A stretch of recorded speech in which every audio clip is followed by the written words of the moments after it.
Okay, so let me ask you something. What if the next time you fell asleep, you woke up somewhere else?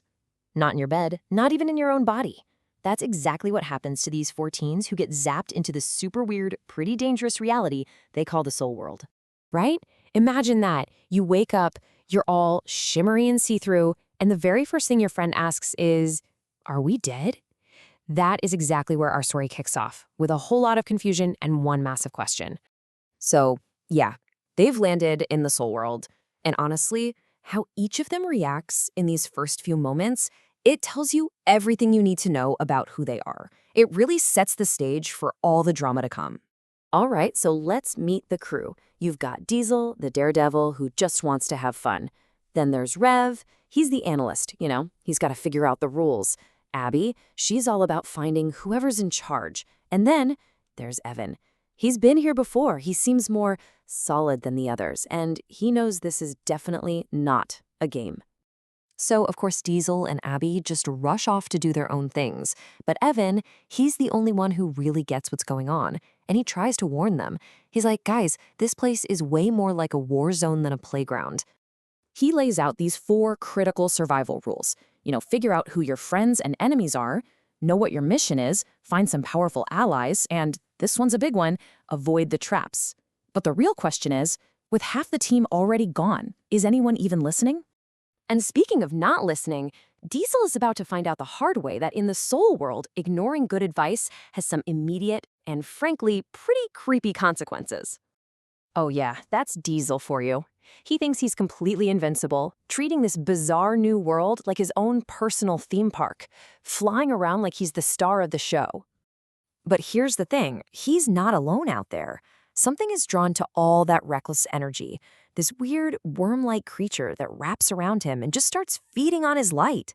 I mean, it's literally making him more and more see-through. And yep, this is exactly what Evan was warning them about. A soul drain. His energy is literally being siphoned away, and Abby shows up just in time to see it happening. Realizing they are in some serious trouble, Evan calls for backup. But let me tell you, the help he summons is not what anyone could have possibly expected. He calls on Archangel Michael, who shows up with a literal army of warrior angels wielding blue flames. And this is just a huge moment for Abby. She's in total shock. These fierce, powerful warriors standing in front of her are nothing like the chubby little baby angels she learned about. This one moment just completely shatters her entire idea of the spiritual world. And this moment right here, it reveals the single most important rule of the soul world. Belief is reality here. What you think, what you imagine, it can literally shape the world around you. So Evan drops this major secret. Souls in this place can actually mold cosmic energy with their minds. Your thoughts, your feelings, they can create real things.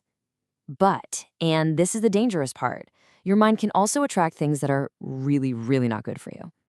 And here is a perfect example of that danger. Diesel sees this awesome amusement park nearby and is totally drawn to it. The problem?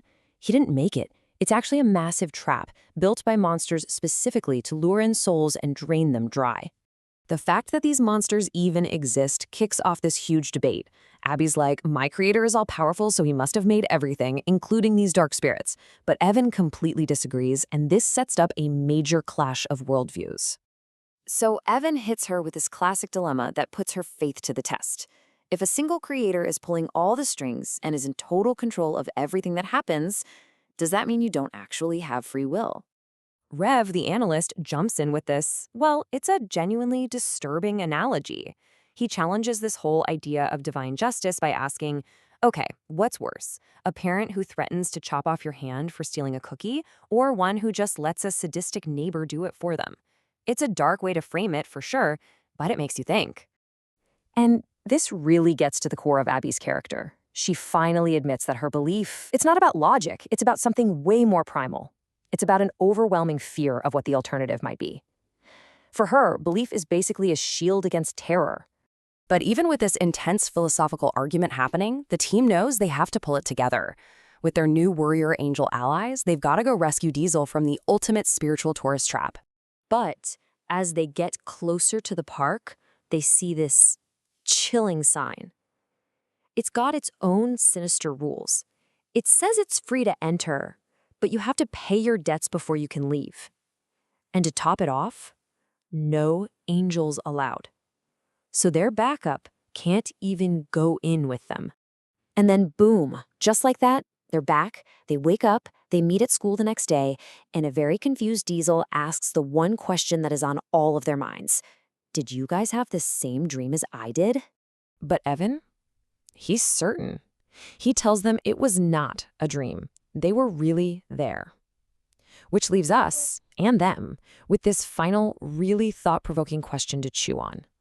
If it was real, and all those dangers are real, what on earth happens next?